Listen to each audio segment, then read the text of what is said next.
Hello guys, today's topic is on the type of bank account. आज हम discuss करेंगे कौन कौन से बैंक अकाउंट होते हैं। तो चलते हैं गाइस पे। तो नेक्स्ट स्लाइड का टॉपिक है type of bank account and nominations. तो इस स्लाइड में देखेंगे हम कौन कौन से बैंक के टाइप होते हैं और क्या नॉमिनेशन होती है। नॉमिनेशन है इसमें बैंक अकाउंट के रिलेटेड होती है। जैसे हम कोई भी बैंक अकाउंट ओपन करना होता है तो उसके लिए एक नॉमिनी होना चाहिए जो उस बैंक जिस उस नॉमिनी का उस बैंक में अकाउंट होता है। सो फर्स्ट पॉइंट है सेविंग अकाउंट, सेकंड वन है current account and third one है इनएक्टिव और डोरमेंट अकाउंट और फोर्थ वन है फिक्स्ड डिपॉजिट एंड फिफ्थ है रिकरिंग डिपॉजिट और सिक्स्थ है बल्क डिपॉजिट और लास्ट है स्मार्ट डिपॉजिट। और चलते हैं नेक्स्ट गाइस। तो here is the saving account. Saving account क्या होता है? स्पेशली फॉर इंडिविजुअल्स और स्मॉल बिजनेस। ये अकाउंट होता है जो छोटा कारोबार करते हैं और जो कोई भी व्यक्ति है वो इसको ओपन करवा सकते हैं। It create saving habits. ये क्या करता है? जो हमारी बचत करने की आदत है उसको बढ़ाता है। Saving account eligibility for residents Indians above 18 year age. तो इसमें क्या होता है, इसकी मेन एलिजिबिलिटी क्या है सेविंग अकाउंट को खुलवाने की? एक तो वो व्यक्ति इंडिया का रहने वाला हो और उसकी आयु 18 वर्ष से ऊपर हो। सो नेक्स्ट पॉइंट है interest rate very from 3.5 to 6%। इसमें क्या है, जो इंटरेस्ट रेट मिलता है ना हमारे अकाउंट में वो 3.5 to 6% मिलता है। But in case of current situation, अगर आज के सिचुएशन के बारे में देखा जाए तो ये इंटरेस्ट रेट 2.5 to 3% मिलता है। सो नेक्स्ट स्टेप है no taxes payable on interest earn on saving account up to 40,000 per year. तो इसमें क्या है, अगर आपका सेविंग अकाउंट में 40,000 पर ईयर का इंटरेस्ट कैरी होता है, जैसे आपने मान लीजिए आपने कुछ अमाउंट जमा करवा रखी है अकाउंट में, तो वो अमाउंट आप रेगुलरली मंथली डिपॉजिट कराते जा रहे हो। उस अमाउंट का जो इंटरेस्ट बैंक आपको देती है ना, वो 40,000 से ज़्यादा अगर नीचे रह गया सालाना का, तो उस पर कोई भी इंटरेस्ट पे नहीं किया जाता। अगर आपका 40,000 के ऊपर अमाउंट चला गया वो इंटरेस्ट का, तो आपके वो उस इंटरेस्ट ब्याज पे भी एक और ब्याज पड़ेगा वो जो आपको देना पड़ेगा। तो चलते हैं नेक्स्ट स्लाइड पॉइंट पे। From 1 April 2020 the interest rate is calculated on daily basis. अब इन्होंने क्या कर दिया है, 1 अप्रैल 2020 से जो इंटरेस्ट रेट है वो डेली बेसिस पे कैलकुलेट किया गया है। वो कैसे? मान लीजिए आपने आज मनी डिपॉजिट करा दिया, मान लीजिए 20,000 कराया, 30,000 कराया, तो मनी डिपॉजिट करा दिया अपने बैंक में। उसके बाद क्या होता है, आपने 10 दिनों 20 दिनों का गैप डाल दिया, तो जो मनी 20,000 40,000 आपने डिपॉजिट कराया उस पे आपका इंटरेस्ट कैलकुलेट होने लग जाएगा। जितने दिन वो आपके अकाउंट में रहेगा। इसमें क्या बेसिक फंडा क्या होता है कि अगर आपकी ट्रांजैक्शन 20,000 की आज अकाउंट में हो गई, तो कल आपने 20,000 निकाल लिया तो उस पर कोई इंटरेस्ट नहीं बनेगा। अगर आपका वो 20,000 10 दिनों के लिए पड़ा रहा वहाँ पे, तो आपको उसका 10 दिन का इंटरेस्ट ऐड होकर मिलेगा। ठीक है, ये बात है। So minimum balance vary from bank to bank. ये जो मिनिमम बैलेंस की रिक्वायरमेंट है ना, वो बैंक टू बैंक वेरी करती है। जैसे आप बात कर लीजिए गवर्नमेंट और प्राइवेट बैंक की। जो गवर्नमेंट बैंक्स हैं वो क्या करती है, वो मिनिमम बैलेंस उन्होंने रखा हुआ है 500 रुपीज़। अगर आपने चेक बुक नहीं खरीदनी, 500 रुपीज़ रखा हुआ है उन्होंने मिनिमम बैलेंस। अगर आप चेक बुक नहीं लेते, अगर आप चेक बुक लेते हैं तो 1000 रुपीज़ आपको डिपॉज़िट करने पड़ते हैं सेविंग अकाउंट को ओपन करने के लिए।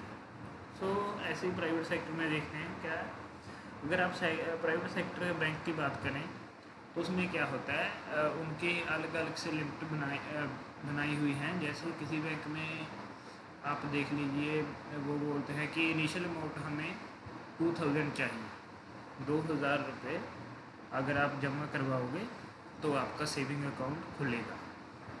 और कई बार ऐसा होता है कि किसी और बैंक में, प्राइवेट में हम देखें, उसमें रिक्वायरमेंट है 4000 की। वो क्या कहते हैं, इनिशियल अमाउंट हमें 4000 चाहिए, तब ही आपका अकाउंट ओपन हो पाएगा।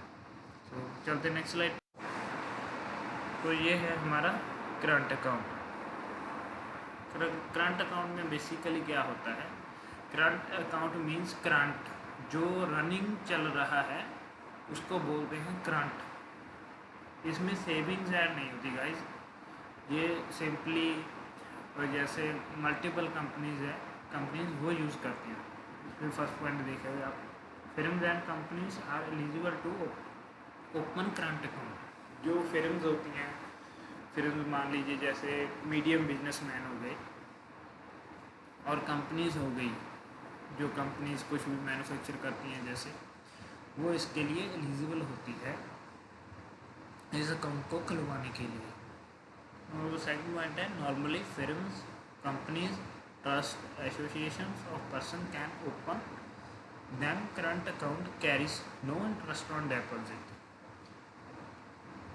सो इसमें क्या देखते हैं कि जो करंट अकाउंट होता है उसमें जितनी भी हमारी अमाउंट डिपॉजिट होती है, वो चाहे 1 महीने के लिए रहे, चाहे 10 दिनों के लिए रहे, चाहे 1 दिन के लिए रहे, उस पर कोई भी इंटरेस्ट नहीं मिलता आपको, क्योंकि ये सिंपली कंपनी का इसमें क्या होता है, कंपनीज़ को ये अकाउंट ओपन किया जाता है क्योंकि उन्होंने बहुत सारा मनी ट्रांसफ़र करना होता है। और इस अकाउंट में एक फैसिलिटी भी दी जाती है, अगर आप मान लीजिए सेविंग अकाउंट में आपकी लिमिट होती है कि आपकी जो एनुअल इनकम है आप उससे ज़्यादा डिपॉजिट नहीं करवा सकते। सो इसमें कंपनीज में क्या होता है, इनमें इनकी इनकम बढ़ भी सकती है, कम भी हो सकती है। जैसे मान लीजिए कोई कंपनी प्रोडक्ट मैन्युफैक्चर करती है, कोई भी उस प्रोडक्ट को मैन्युफैक्चर किया कंपनी ने, उसको मार्केट में लॉन्च कर दिया। अगर उसकी मार्केट में डिमांड ज़्यादा हो गई, ठीक है, तो कंपनी के प्रॉफिट ज़्यादा हो गए, कंपनी प्रोडक्शन ज़्यादा करने लग गई, कंपनी की इनकम बढ़ गई, ठीक है। अगर मान लीजिए कोई ऐसा प्रोडक्ट कंपनी ने लॉन्च कर दिया मार्केट में जिसकी मार्केट वैल्यू कम 0 हो गई, तो उसमें कंपनी का प्रॉफिट भी कम हो जाएगा, लॉस में चली जाएगी कंपनी, ठीक है। चलते हैं नेक्स्ट पॉइंट।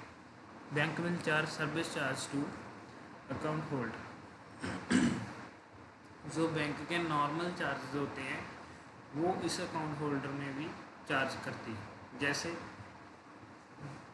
सॉरी, मान लीजिए किसी अकाउंट होल्डर ने, करंट अकाउंट होल्डर ने अगर फ़ंड ट्रांसफ़र करने हैं तो उसके चार्ज लगेंगे, अगर SMS अलर्ट लगाया हुआ है तो उसके चार्जेस भी लगेंगे। सो नेक्स्ट पॉइंट है, saving and current account are called demand deposit.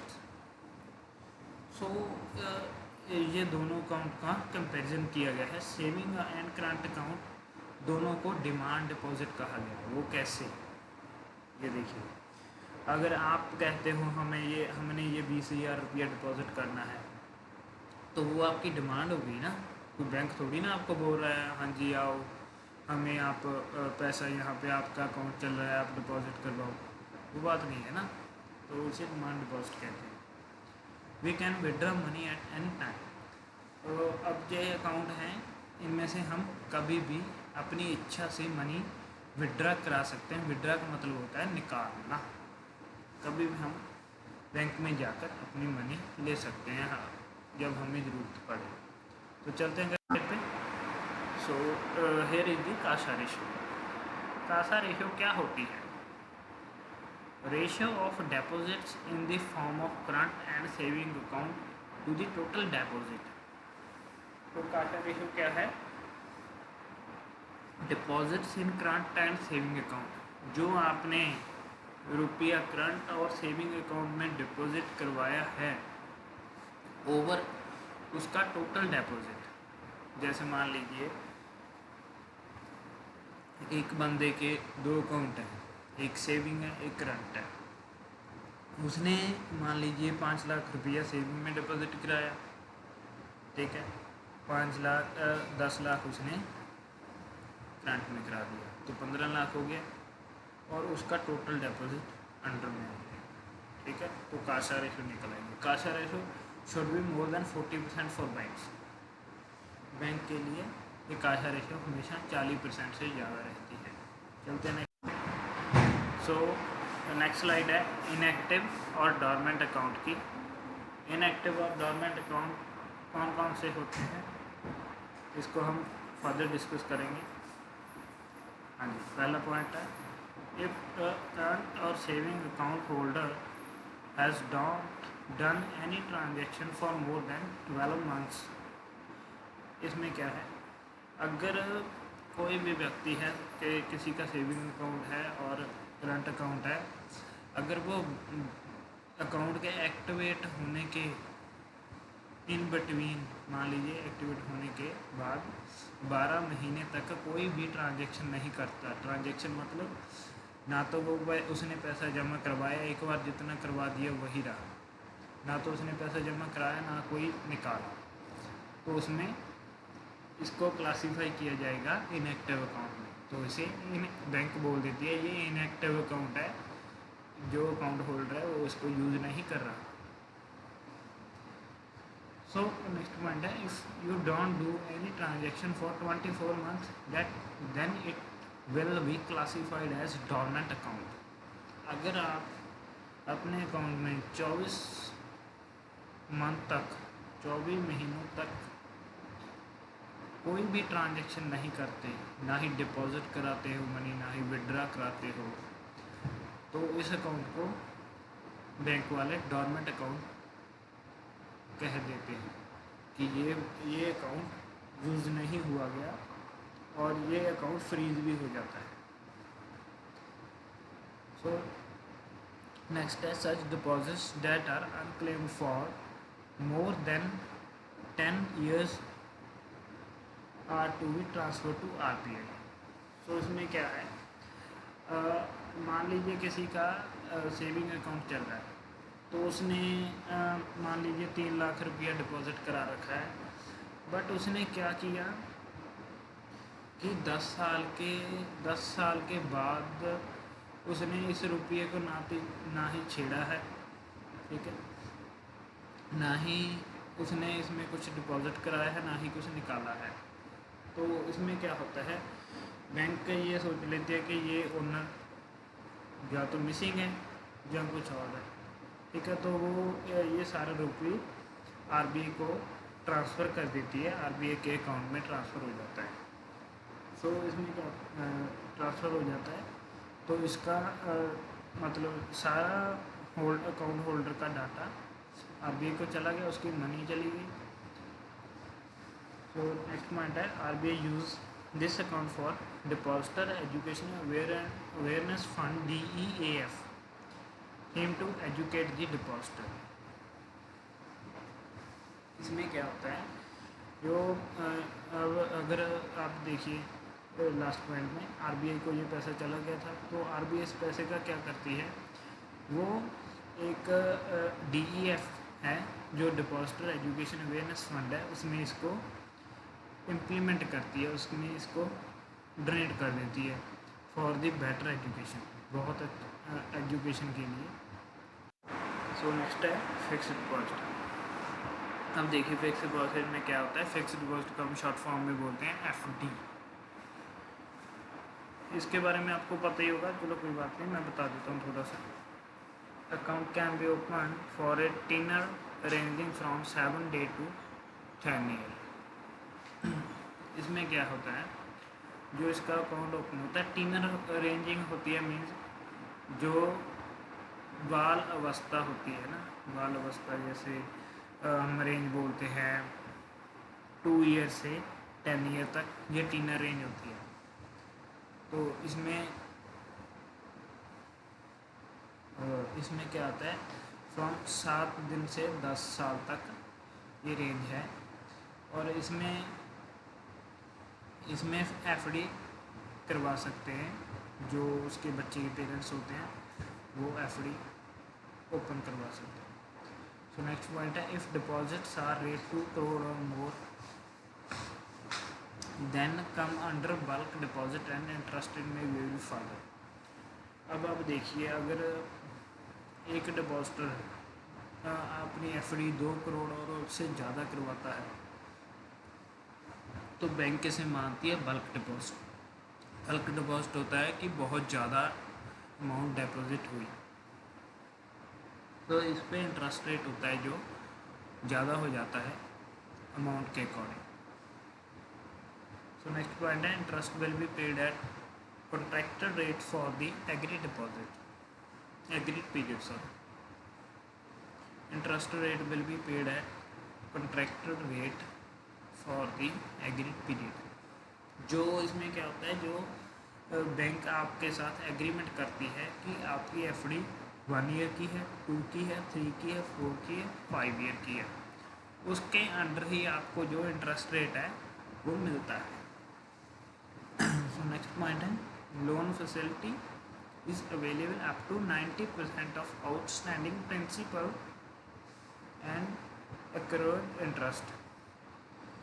जो लोन फैसिलिटी है ना, उस पर जो एफडी करवाई है आपने, उस पर आपको लोन भी मिल सकता है, फैसिलिटी अवेलेबल करती है बैंक। जो आपकी मेन अमाउंट है ना, उसमें से 90% अमाउंट पे आपको लोन मिल सकता है। जैसे आपने 2 लाख करवाया तो उसको 90% दे लीजिए, ठीक है, उस पर आपको लोन मिल जाएगा। और जैसे 1 लाख देखिए, 1 लाख का आपने डिपॉजिट कराया तो 90,000 पे आपको लोन मिल जाएगा। सो टैक्स नेक्स्ट है tax deduction at source. Tax deduction at source होता है टीडीएस, शॉर्ट फॉर्म में टीडीएस बोलते हैं। जो हमारे सोर्स है, जैसे कोई भी सोर्स हो गया हम यूज़ करते हैं, जैसे मान लीजिए आपने कुछ नोट्स ले रखे हैं, कुछ आपने कोटेशन ले रखी हैं, ठीक है, उन पे जो टैक्स होता है वो टीडीएस के अंडर आता है।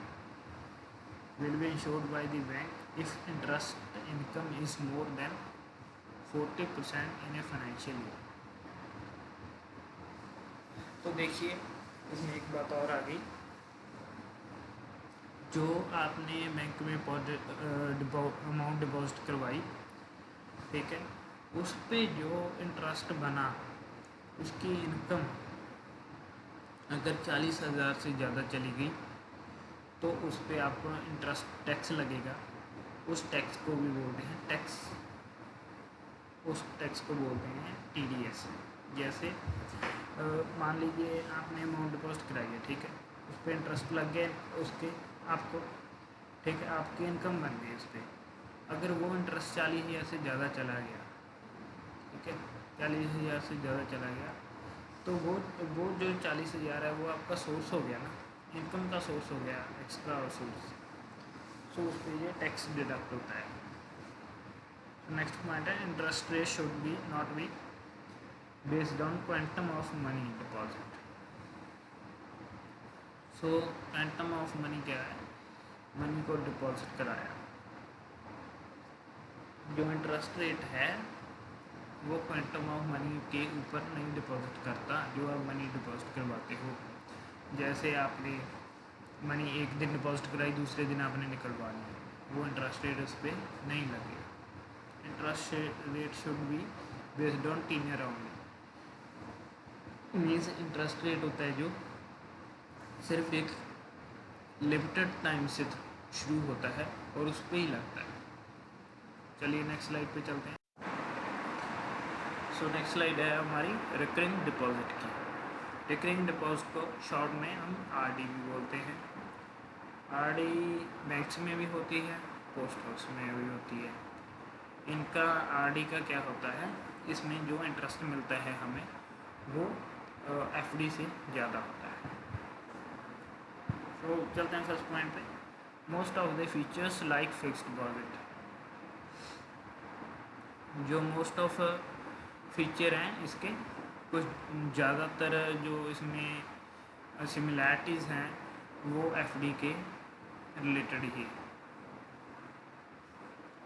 सो नेक्स्ट पॉइंट है, it is the monthly deposit with the bank for agreed period. ये भी मंथली डिपॉजिट होता है, ठीक है।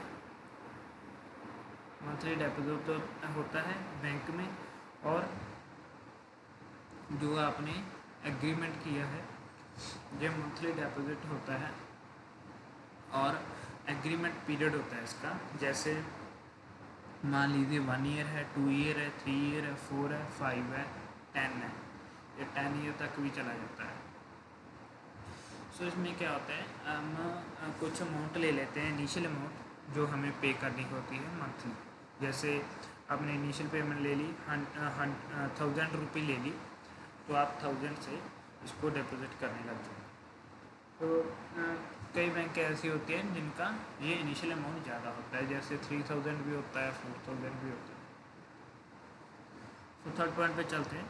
Interest is credit on the accumulated balance at regular intervals.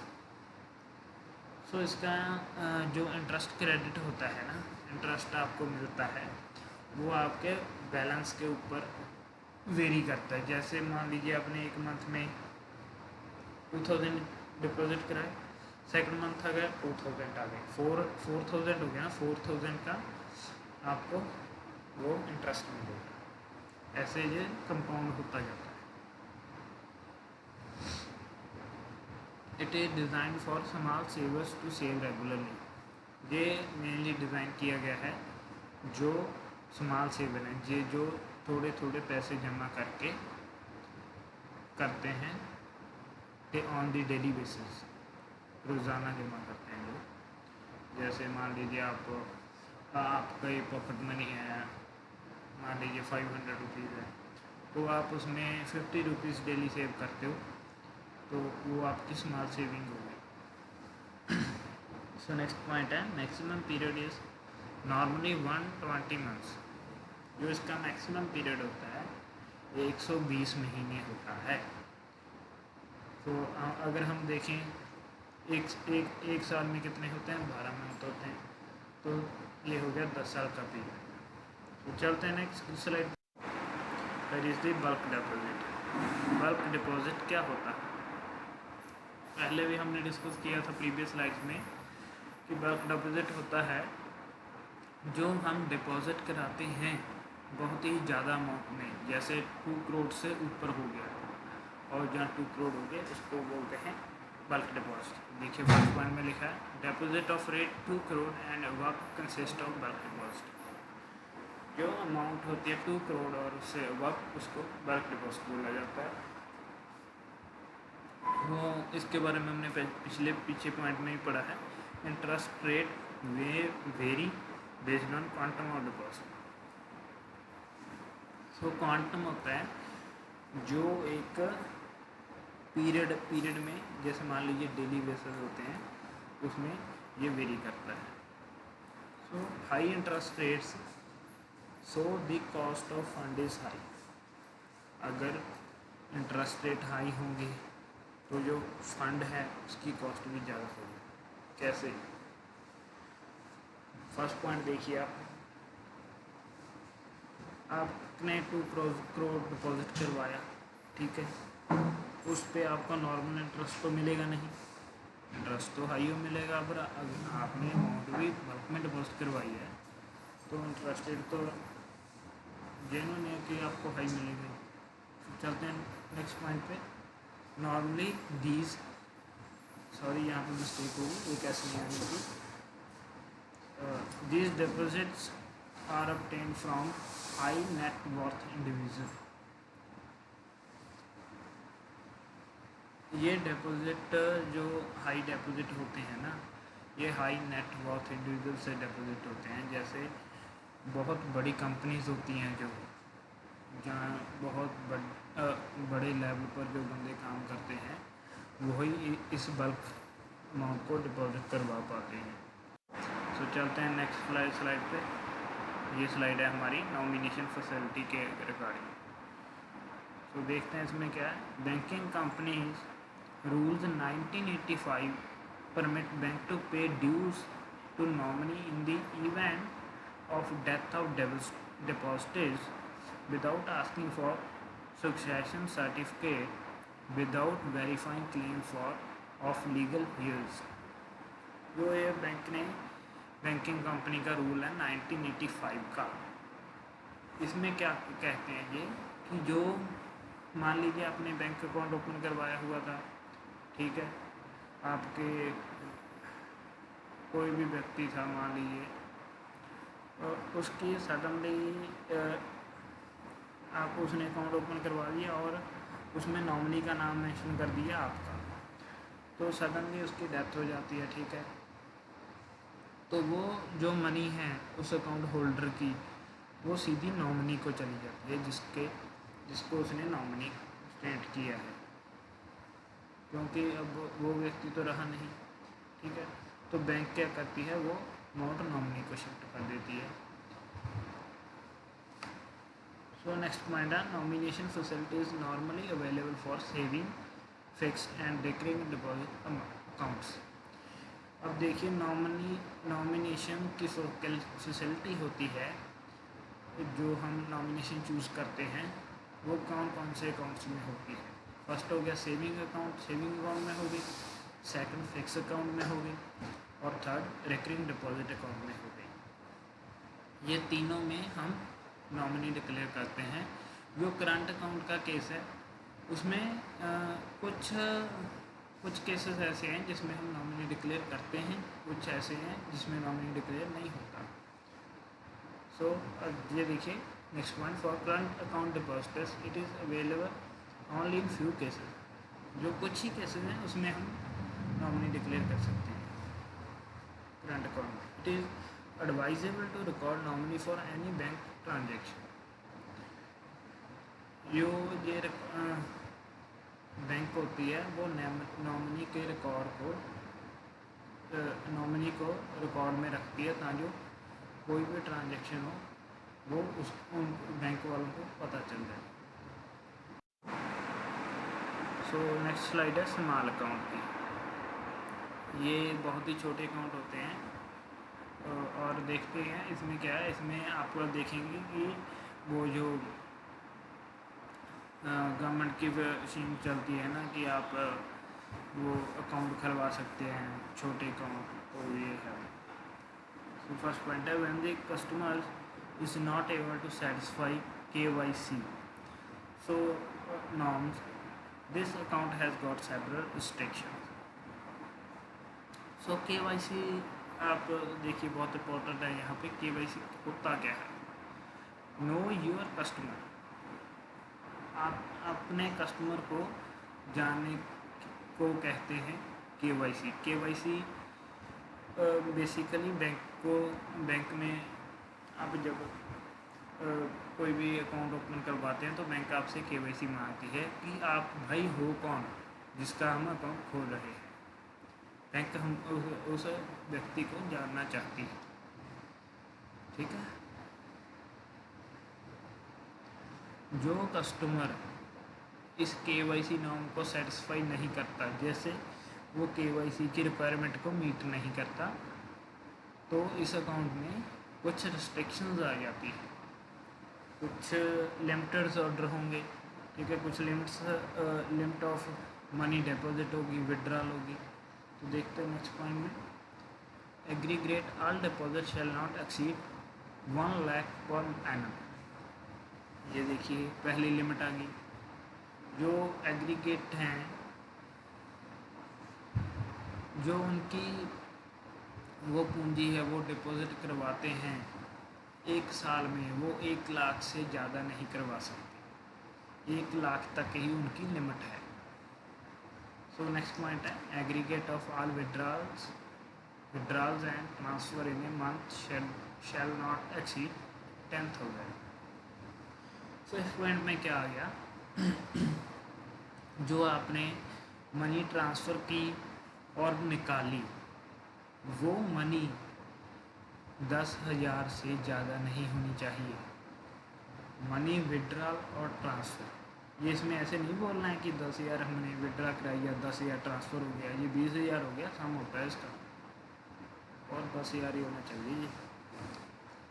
So next point है, maximum balance at any point of time shall not exceed 50,000।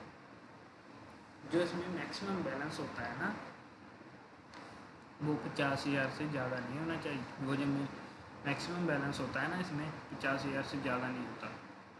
अगर आप 50,000 से ज़्यादा करवाने जाओगे तो वो आपको बोलेंगे कि आपका अकाउंट संभाल है, आप उसे सेविंग अकाउंट में ट्रांसफ़र कीजिए, तभी आप और अमाउंट डिपॉजिट करवा सकते हो। तो आगे देखते हैं नेक्स्ट पॉइंट में, वैलिड फॉर 12 मंथ्स। ये जो स्मॉल अकाउंट है 12 महीनों के लिए ही वैलिड माना जाता है, वैध माना जाता है इसको 12 महीने के लिए, which may be extended by another 12 months. इसको हम आगे बढ़ा सकते हैं 12 महीनों के लिए। और if the person provide proof of having applied for an officially valid document, OVD, official valid document के क्या बोलते हैं, OVD। अगर वो अकाउंट होल्डर कोई बैंक को प्रूफ देगा कि उसने अप्लाई किया हुआ है ऑफिशियली वैलिड डॉक्यूमेंट के लिए, तब ही उसका 12 महीने अकाउंट एक्सटेंड होगा, नहीं तो वो 12 महीने के बाद क्लोज़ करना पड़ेगा। सो चलते नेक्स्ट